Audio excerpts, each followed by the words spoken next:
It's Wednesday, February 12th, 2020. I'm Neil Davis, fitness trainer and health educator with Neil Davis Fitness. And on this Wellness Wednesday, I want to talk to you about HIV/AIDS awareness. Last week was National Black HIV/AIDS Awareness Day, and I just want to shed a little bit of light on this particular topic.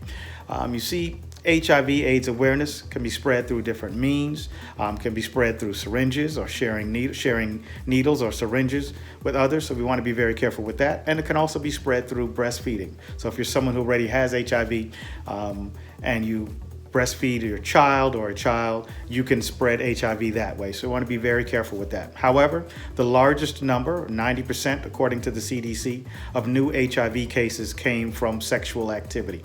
And so it's very important if you have multiple partners to talk with your partners about HIV, and it's always important, especially if you're dealing with multiple partners, to wear a condom. Now, the risk of certain sexual activities, of course, increase the risk of HIV. And so I want to make sure that we deal with that as well, because there's so many myths that people have about different sexual activity. And so I want to make sure that it's plain and that we understand it. Now, the first thing is the highest risk comes from receptive anal sex, so also known as bottoming. So someone who is on the bottom or who's receiving anal sex is at a very high risk, or the highest risk, for receiving HIV. The next highest risk is from what's called insertive anal sex or topping. So somebody who is receiving anal sex is the person who has the next highest risk. Your medium risk is receptive vaginal sex or insertive vaginal sex. So someone who is giving or receiving as far as vaginal sex is concerned.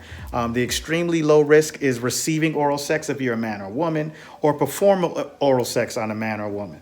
Or oral anal contact, so not necessarily insertion, but just contact in that general area. So it's very important that we understand that and make sure that we take certain precautions if we're going to be sexually active with a partner who we know is not monogamous, or if we're not sure if the person has been tested. So it's very important to make sure that the decisions that we make are smart decisions, and we're making sure that we're taking care of what we need to do sexually.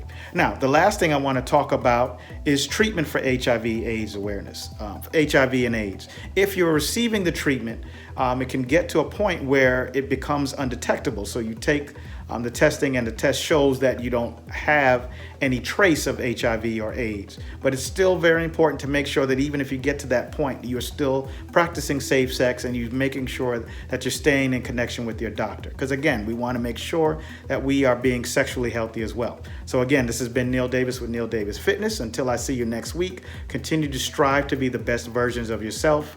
Have a great week.